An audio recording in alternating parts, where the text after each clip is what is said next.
ആദ്യമായിട്ടാണ് ഇതും നടക്കുന്നത്. So hi friends, Pushpa 2 first half അല്ല, ഇനീഷ്യലി തന്നെ ഒരു അന്യായ സ്കെയിലിപ്പ് കൊടുക്കുന്ന റിച്ച് ആയിട്ടുള്ള ഒരു അല്ലു അർജുനെയാണ് നമുക്ക് കാണാൻ സാധിക്കുന്നത്. വളരെ മനോഹരമായിട്ട് കൊണ്ടുപോകുന്ന സിനിമ. ഏറ്റവും എനിക്കൊന്ന് ഈ സിനിമ കുറേ പ്രത്യേകതകളുള്ള സിനിമയാണ്. ഒന്ന് 3.5 മണിക്കൂർ കൂടുതൽ സമയദൈർഘ്യമുള്ള സിനിമ. കേരളത്തിൽ ആദ്യമായിട്ടൊരു തെലുങ്ക് പടത്തിന് രാവിലെ 4 മണിക്ക് മലയാളം എല്ലാവരും തന്നെ, എനിക്കിന്ന് ഇവിടെ ഒരു 4-5 തിയേറ്റർ ആലപ്പുഴ തന്നെ ഓടുന്നുണ്ട്. അതിൽ മിക്ക തിയേറ്ററും ഫുള്ളാണ്. പങ്കജ് തിയേറ്റർ മാത്രമാണ് ഫുൾ അല്ലാതായിട്ടുള്ളത്. അവിടെയാണ് നമ്മൾ രാവിലെ എത്തിയിരിക്കുന്നത്. സോ അങ്ങനെ കുറേ പ്രാധാന്യമുള്ള സിനിമ. ഫഹദും അല്ലു അർജുനൊക്കെ ഒരേ തരത്തിലുള്ള ഒരു എനർജി ലെവൽ മെയിൻറ്റെയിൻ ചെയ്യുന്ന സിനിമ. മലയാളം, തെലുങ്ക്, കന്നഡ, ഹിന്ദി പല ഭാഷകളിലും ഇറങ്ങുന്ന pan Indian, pan world cinema. എനിക്ക് തോന്നുന്നത് ഇത്രയും ഒരു മാസ് എലമെന്റ് ആയിട്ടുള്ള, അത് മാത്രമല്ല ഏറ്റവും കൂടുതൽ പണം മുടക്കിയിരിക്കുന്ന ഒരു സിനിമയും, അല്ലു അർജുൻ ഏറ്റവും കൂടുതൽ കാശ് മേടിച്ചിരിക്കുന്ന സിനിമയും, അങ്ങനെ കുറേ പ്രത്യേകതകളുള്ള ബിഗ് ബഡ്ജറ്റഡ് ഒരു തെലുങ്ക് പടത്തിന്റെ മലയാളം ഡബ്ബിംഗ് ആണ് നമ്മൾ കാണാൻ പോകും. അപ്പൊ ഈ സിനിമ ജിസ് ജോയ് ആണ് അതിന്റെ ഒരു വോക്കൽ കൊടുത്തിരിക്കുന്നത്, അല്ലു അർജുന്റെ നമ്മുടെ മലയാളം വോക്കൽ കൊടുത്തിരിക്കുന്നത്. സോ ആ ഒരു പ്രത്യേകത കൂടെയുണ്ട്. കാരണം ജിസോയുടെ ശബ്ദം നമുക്കറിയാം, ഏകദേശം ഇതിനകത്ത് ഒതുങ്ങുന്ന രീതിയാണ്.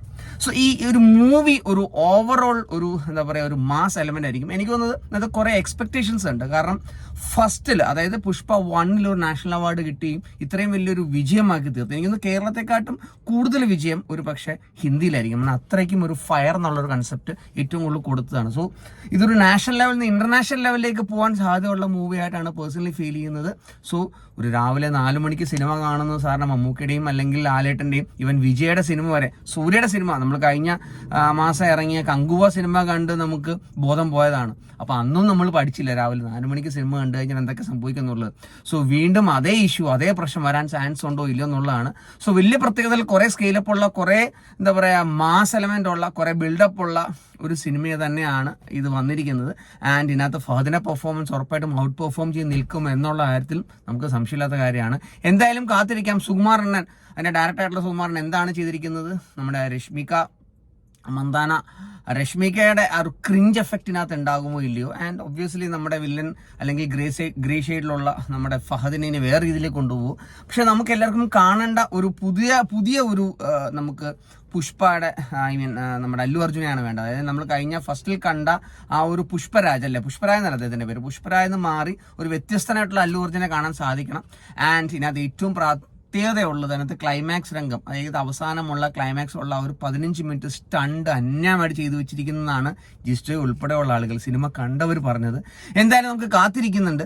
കാരണം നമ്മൾ 4 മണിക്ക് ഇവിടെ വന്ന് സിനിമ കാണാൻ, അല്ലെങ്കിൽ 3:30 ഇവിടെ വന്ന് സിനിമ കാണാനായിട്ട് നമുക്ക് ഉണ്ടാവുന്ന ഒരു വൈബ്, ആ ഒരു സിനിമയ്ക്ക് കൊടുത്തിരിക്കുന്ന ഹൈപ്പ് തന്നെയാണ്, അന്യ ഹൈപ്പ് തന്നെയാണ്. സോ ആ ഹൈപ്പിനനുസരിച്ചിട്ടുള്ള ആ ഒരു എന്താ പറയാ, ഒരു ഔട്ട് ഈ സിനിമയ്ക്ക് ഉണ്ടോ ഇല്ലോ നമുക്ക് കാത്തിരുന്ന് കാണാം. എന്തായാലും സിനിമ കാണാം.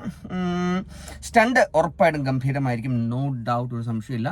സോ എന്തായാലും തെലുങ്ക് പടത്തെ, മലയാളം ഡബ്ബിംഗ് ആയിട്ടുള്ള പടത്തെ രാവിലെ 4 മണിക്ക് 3:30 എഴുന്നേൽക്കണമെങ്കിൽ നമ്മൾ ഉറക്കമെല്ലാം കളഞ്ഞ് രാവിലെ ഇവിടെ എത്തിയിരിക്കുകയാണ്. പങ്ക തിയേറ്ററാണ്, ഡോൾബി മാത്രമാണ്, 4K അറ്റ്മോസും കാര്യങ്ങളൊന്നുമില്ല, വലിയ സ്ക്രീൻ എഫക്റ്റ് ഒന്നും കാണത്തില്ലെന്നറിയാം. എന്നാലും വേറെ വഴിയില്ല. കാരണം രാവിലെ ഓടുന്ന 4 മണിക്കുള്ള ഷോയിൽ 3 തിയേറ്റർ, 2 തിയേറ്റർ ഫുള്ളാണ്. ആകെ പങ്കജ് മാത്രമാണ്. പങ്കജിനും ഏകദേശം ആളുകളൊക്കെ ഉണ്ട്. എന്തായാലും നമുക്ക് നോക്കാം എങ്ങനായിരിക്കും. പുഷ്പ 2 ഫയർ ആയിരിക്കുമോ, നാഷണൽ ഇന്റർനാഷണൽ ലെവലിലേക്ക് എത്തുമോ ഇല്ലെന്ന് നോക്കാം. ബൈ.